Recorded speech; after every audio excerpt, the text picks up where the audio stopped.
하나님의 은혜와 사랑과 평강이 그리스도의 향기가 든든한 교회와 은혜를 받고자 예배하는 모든 분들에게 함께하기를 진심으로 축복합니다. 요한복음 5장 24절로 29절을 통해서 구원의 10단계라는 제목으로 은혜를 나누고자 합니다. 우리가 신학교에서는 조직신학이라는 게 있습니다. 그래서 이 조직신학을 잘 알아야 제대로 하나님을 전할 수가 있고 하나님을 믿을 수가 있습니다. 우리 평신도 입장에서는 조직신학이라 하는 말을 붙이면 딱딱한 용어니까 구원의 10단계, 가장 중요한 핵심 진리, 조금 듣기가 어려운 설교인지도 모르지만 여러분 꼭 알아야 될 기본적인 말씀이니까 오늘 은혜가 넘치기를 바랍니다. 겨울은 춥고 매서운 맛이 있습니다. 우리를 움츠리게 하지만 또 신눈이 있어서 아픈 마음 포근하게 때로는 감싸주기도 합니다. 가을에는 낙엽지는 쓸쓸함이 있지만 우리들을 사색하게 해줍니다. 여름에 찌는 듯한 무더위 속에서도 그 뒤에는 장맛비가 있어서 답답한 마음 시원하게 씻어주기도 합니다. 봄에는 메마른 대지위를 뚫고 돋아나는 연약한 아기 새싹들의 생명의 놀라운 그 힘을 보면서 힘들고 지쳐버린 세상이지만 다시금 세상을 살 수 있는 힘을 얻을 수가 있습니다.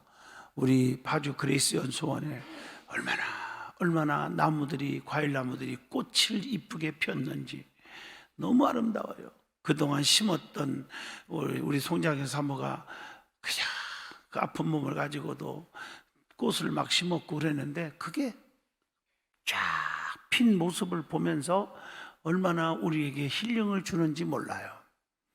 이렇듯 계절의 변화를 느끼며 살 수 있는 것은 하나님께서 우리에게 내려주신 큰 축복이 아닐까 그렇게 생각이 됩니다.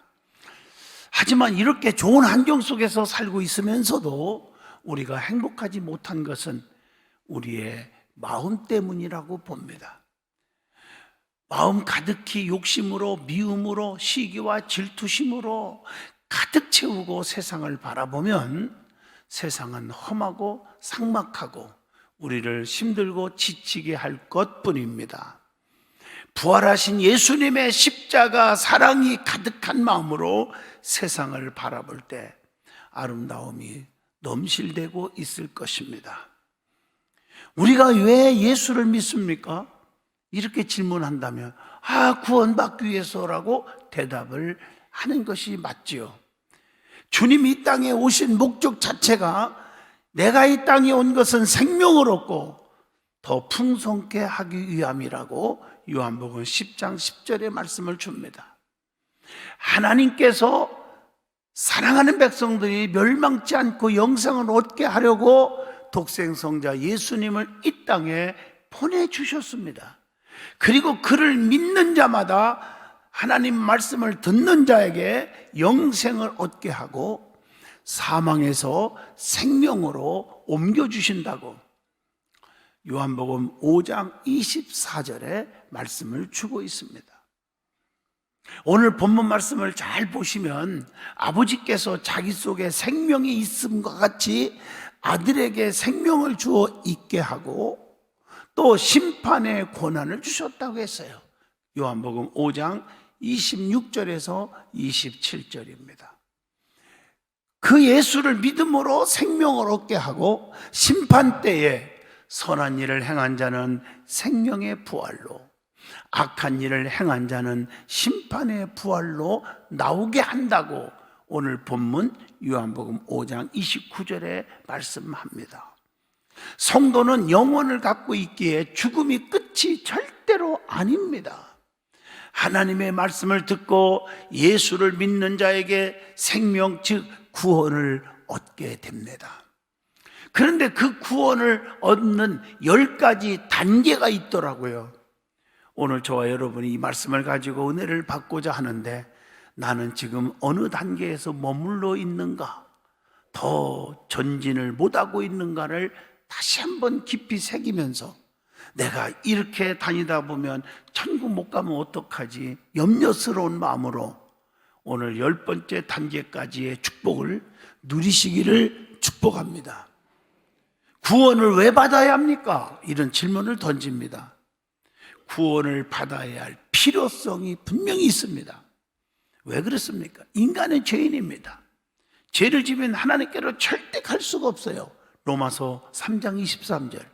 죄를 지면 어떻게 돼요? 죄의 싹은 사망이라 멸망이에요. 지옥 가요. 로마서 6장 23절입니다.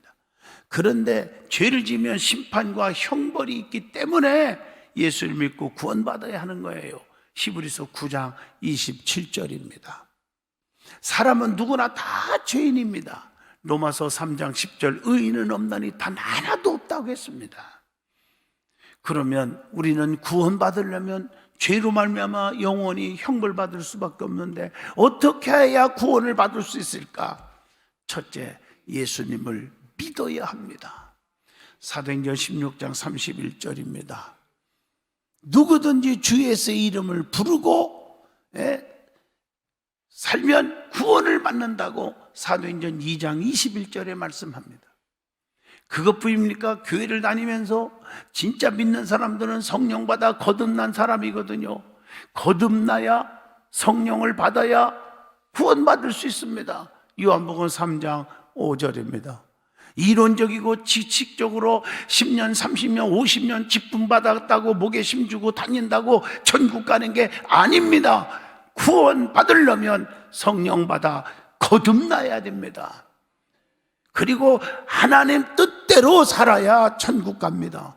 마태복음 7장 21절 주야 주야 한다고 교회 열심히 다닌다고 직분 받았다고 천국 가는 게 아니라 다만 아버지 뜻대로 행하는 자가 들어간다고 말씀합니다. 그러면 구원이 무엇입니까? 죄와 허물로 죽을 우리를 살리는 것, 이게 구원입니다. 에베소서 2장 1절입니다. 구원이라는 것은 죄악과 고통과 죽음에서 건져낸다는 뜻입니다. 고린도후서 1장 10절입니다. 구원이라는 것은 죄와 사망의 법에서 해방된 것을 말합니다. 로마서 8장 2절입니다. 구원이라는 것은 그렇기 때문에 사망에서 생명으로 옮겨주시는 것이라고 요한복음 5장 24절에 말씀합니다. 그러면 구원의 10단계가 있는데 구원의 10단계, 여러분 어느 단계까지 왔는지를 오늘 말씀을 통해서 점검해 보시기를 바랍니다. 근데 구원의 10단계 중에 먼저 3가지로 딱 요약을 해봅니다. 첫 번째, 받은 구원이 있습니다. 십자가로 완성된 구원이죠. 창세전부터 하나님의 자녀로 택정하신 선택이 있다는 거예요. 에베소 1장 4절로 5절입니다. 택한 자를 불러내신 소명이 있습니다. 마가복음 1장 20절 불러낸 자를 거듭나게 하신 중생이 있다는 거예요. 요한복음 3장 9절입니다. 두 번째는 받은이 아니라 이제는 받는 구원이 있습니다. 주신 구원을 잘 보존하는 것입니다. 다시 말하면 신앙을 넣어주신 믿음이 있다는 거죠. 히브리서 11장 1절로 3절입니다. 죄에서 돌이키는 그 다음에 회개가 있습니다. 사도행전 14장 15절입니다. 회개하는 죄인을 의롭다 여겨주시는 것이 있어요. 그걸 칭의라고 말합니다. 로마서 3장 24절. 의롭게 된 자를 아버지로 부르게 하시는 양자됨이 있습니다. 아바, 아버지라 부르짖느니라. 로마서 8장 15절입니다. 양자된 자를 거룩하게 하시는 성화가 있습니다. 베드로전서 1장 15절입니다. 성화된 자를 계속해서 보호해 주시는 견인이 있습니다. 베드로후서 3장 9절입니다. 자, 마지막 3번째입니다. 이제 받을 구원이 있습니다. 주님이 오실 때 생명의 부활로 우리의 영혼을 영화롭게 하시는 영화가 있습니다. 빌립보 3장 21절 보면 우리의 낮은 몸을 자기의 영광의 몸의 형체와 같이 변하게 하시리라, 이렇게 말씀하고 있어요. 자, 그러면 세 가지를 요약을 해봤지만 이제는 10단계를 구체적으로 하나하나 소개를 해보고자 합니다. 첫 번째, 선택의 단계가 있습니다. 여러분 잘 아시다시피 이사야 43장 1절로 쭉 읽어보면 열방 가운데 지명하여 불렀나니 너는 내 거다. 내가 너를 불렀어, 선택했어. 그래서 네가 물 가운데 가도 안 빠지게 하고 불 가운데서도 안 타 죽게 하겠다, 이렇게 말씀했거든요. 선택은 하나님께서 그리스도를 영접할 사람을 미리 아시고 창세전부터 구원해 주시려고 택하여 주신 하나님의 절대적인 주권입니다. 에베소서 1장 5절입니다. 선택의 목적은 하나님의 영광을 위해서 택한 것입니다. 에베소서 1장 6절. 선택된 자는 그렇기 때문에 성령으로 믿어지게 하십니다. 여러분, 예수님이 나를 위해 죽으셨어요. 그리고 부활하셨어요. 그리고 여러분 믿고 있죠. 여러분 보셨습니까? 예수님이 죽는 거 봤습니까? 예수님이 다시 살아난 거 봤습니까? 그렇게 질문하면 아마 여러분 핏대를 올리면서 나는 믿어! 내 목에 칼이 들어와도 믿어! 이게 하나님의 믿음은 선물인 거고요, 택한 받은 사람들의 고백인 것입니다. 선택받은 우리는 하나님의 선민이 된 것입니다. 하나님은 선택된 자기 백성을 축복하십니다. 두 번째 단계입니다. 소명, 콜링이죠. 마가복음 1장 20절입니다. 소명은 그리스도를 통해서 죄인들을 초대하시는 하나님의 은혜로운 행위라고 말합니다. 로마서 8장 30절. 하나님의 소명, 즉 부르심은 공평하십니다. 마태복음 11장 28절. 고르는 게 아니요 수고하고 무거운 짐자들아 다 내게로 오라, 다 내게로 오라, 내가 너희를 쉬게 하리라. 그러면 하나님이 왜 부르셨습니까? 죄를 사하려 주려고 불렀어요. 이사야 1장 18절. 예수님의 소유로 삼으시기 위해서 불렀다고 로마서 1장 6절에. 생명을 얻게 하시려고 불렀다고 요한복음 10장 28절에 말씀합니다. 그러면 나를 부르신 그 소명에 대한 올바른 반응이 있습니다. 하나님의 부르심에 응답하고 싶어집니다. 이사야 6장 8절. 내가 여기 있나이다, 나를 보내주시옵소서. 응답을 하잖아요. 그 부르심에 곧 따르고 싶어지는 것. 요한복음 10장 28절. 그러니까 소명받은 사람들의 예를 들어보면 정말 많잖아요. 저도 소명 하나님이 불러서 또 택해 주셔서 목사까지 됐어요. 여러분, 루터라는 사람은 친구와 함께 길을 가다가 친구가 갑자기 벼락 맞아 죽어요. 그걸 보고 쇼크를 받고 하나님의 소명을 가져요. 도산 안창호 선생님은 부흥회 때 막 은혜를 받고 자복하고 회개하여 부르심을 받아요. 성 어거스틴은 방탕하게 살던 중에 말씀 듣다가 회개하고 소명을 받았어요. 깡패 김육두 목사는요, 사형수였을 때 부름을 받아서 주의 종으로 일해요. 이성봉 목사님은 젊었을 때 술 주정뱅이였어. 누가 그걸 믿겠어요? 그런데 그 병 중에서 부르심을 받아 신의 은사를 받고 큰 능력 있는 부흥사가 될 수 있었어요. 여러분, 소명의 역사가 있기를 바랍니다. 그 다음에 세 번째 단계가 중생의 단계가 있습니다. 요한일서 3장 9절입니다. 중생은 성령으로 새롭게 되고 다시 새롭게 거듭나는 거예요. 요한복음 3장 8절. born again, 다시 태어나는 거예요. 중생은 새로운 피조물이 되게 하는 것. 그래서 고린도후서 5장 17절 보면 이전 것은 지나갔으니 보라 이제는 뭐요? 새 것이 되었도다. 중생은 새 사람이 되게 하는 거예요. 에베소 4장 24절. 중생되지 못하니까 영원한 산소망을 가질 수가 없는 거고, 중생하지 못하니까 신앙생활은 오래 했는데도 믿음에 성장하지 못하고 불평충만, 원망충만, 쑥독충만, 미움충만으로 가득 차 있는 사람들이 종종 보이지 않습니까? 좀 새로워지기를 축복합니다.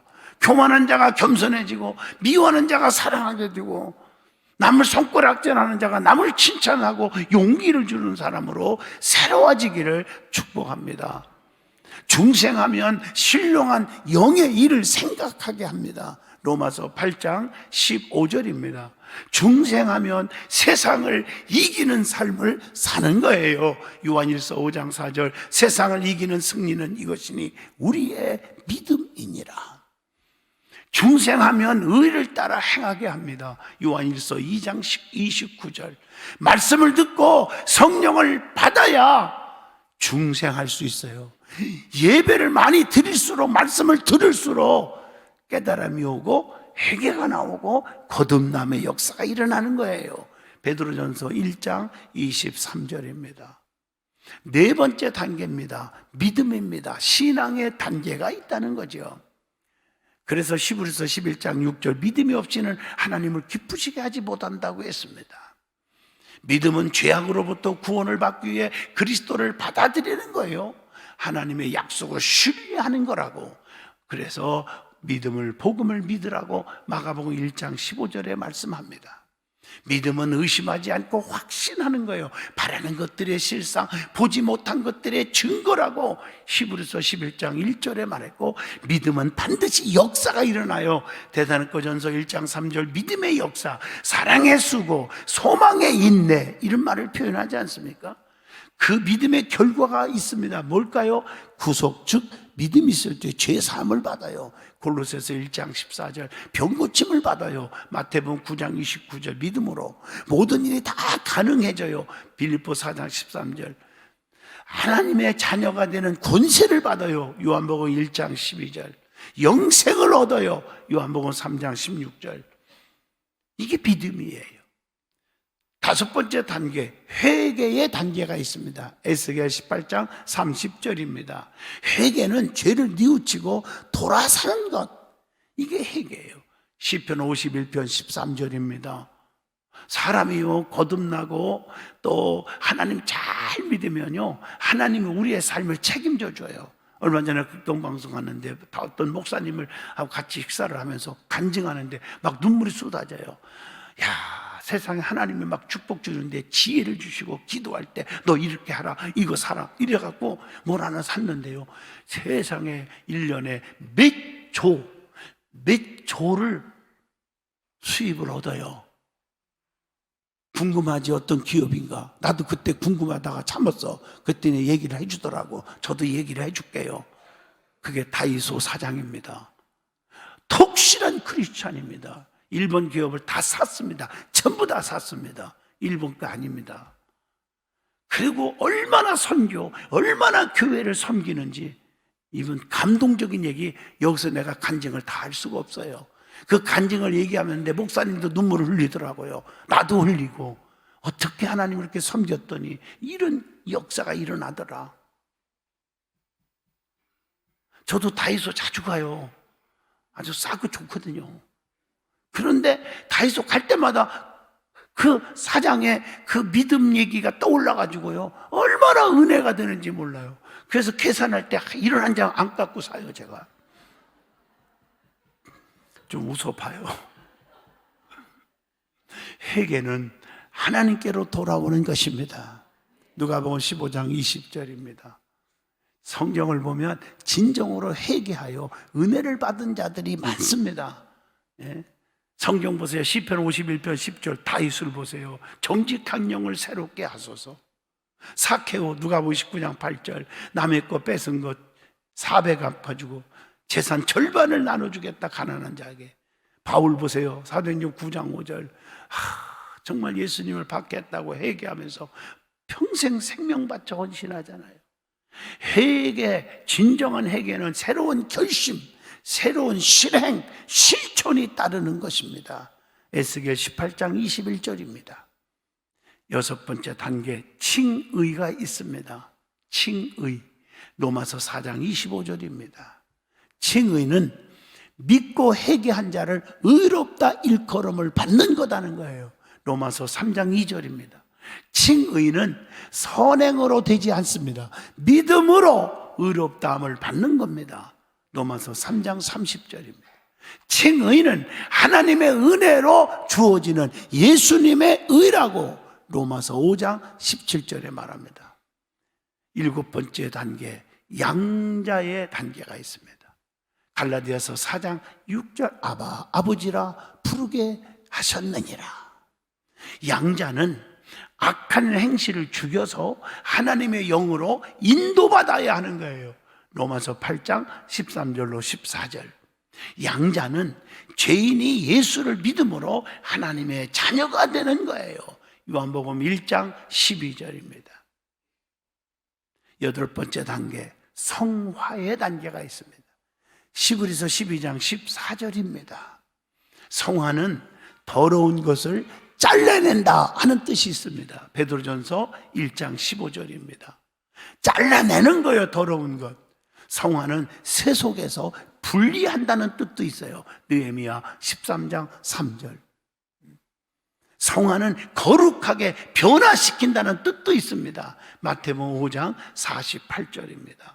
성화는 요한복음 17장 7절 하나님의 말씀과 히브리서 10장 10절 성령의 주님의 그 보혈과 베드로전서 1장 2절 성령의 역사로만 가능한 거라고 했습니다.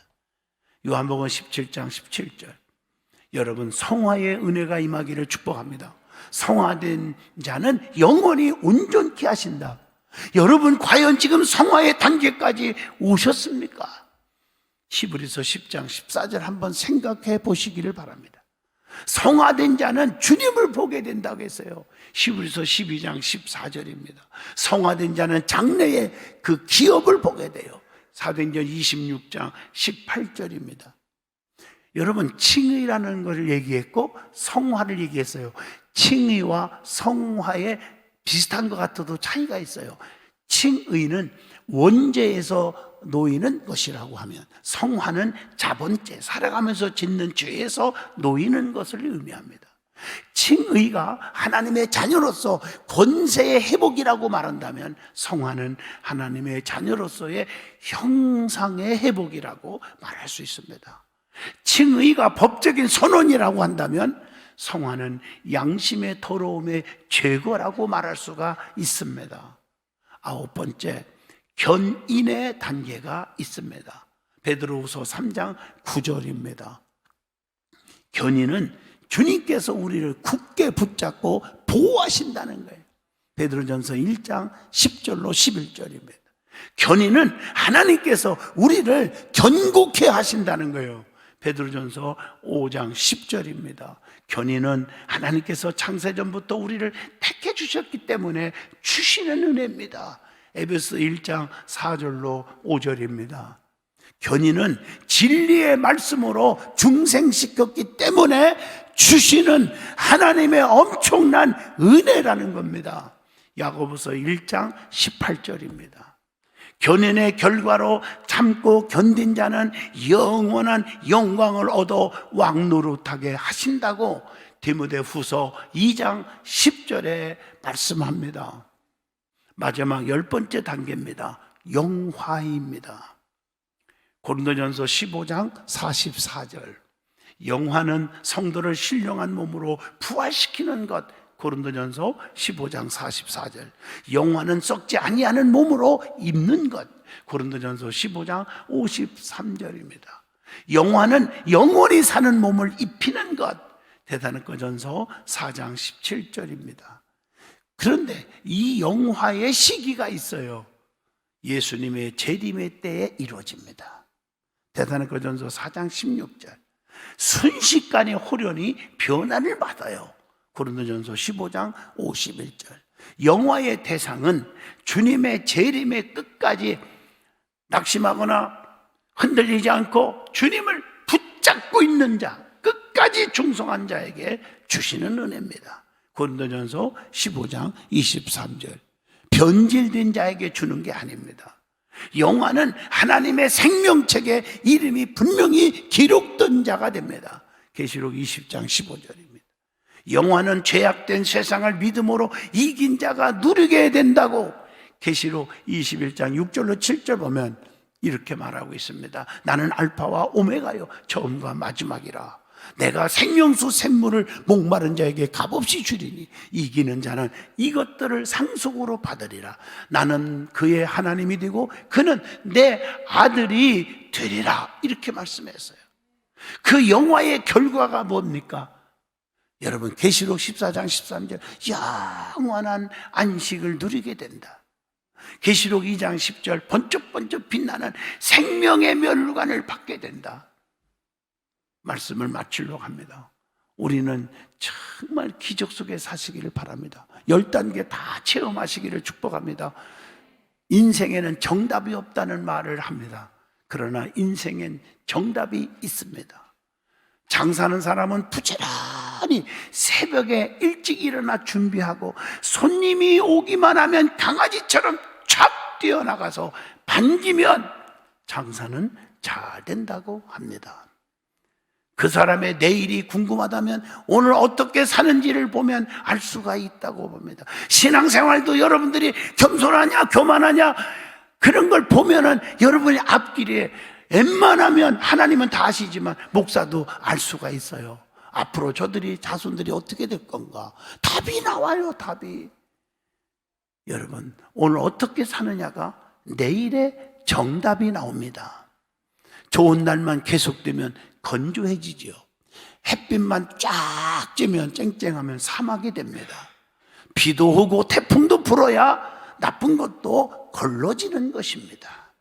재능이 뛰어난 사람보다 잘 견디는 사람이 훌륭한 사람입니다. 인생은 살아가는 것이 아니라 살아내는 거라고 말합니다. 진정으로 멋진 사람은 힘든 시기를 이겨낸 사람입니다. 힘든 걸 견뎌내야만 인생의 달콤함도 느낄 수가 있는 거예요. 고난을 이겨낸 사람이 고난에 빠진 자를 위로할 수 있듯이 예수의 십자가 사랑으로 모든 것을 이겨낸 성도가 힘겨워하는 또 다른 사람을 주님께로 인도할 수가 있는 것입니다. 성도는 하나님의 뜨거운 사랑의 모습인 예수님의 십자가를 믿음으로 구원받습니다. 구원받은 자에게 주시는 은혜와 평강과 축복을 저와 여러분이 다 누리시기를 진심으로 축복합니다. 오늘 10가지 그 구원의 단계 가슴에 새기면서 내가 어디까지 해서 머물고 있는가? 주님 오실 때 과연 내가 천국 갈 수 있는지 여러분 다시 한번 새기세요. 그 세계는 80년, 100년, 120년이 아니라 1000년, 만년 영원한 세계입니다. 그 구원의 세계를 바라보시기를 축복합니다. 기도합니다. 거룩하신 하나님, 구원받은 백성 다 되게 하여 주시고 주님 오실 때 들림받는 자들이 다 되게 하여 주옵소서. 예수님 이름으로 기도합니다. 아멘.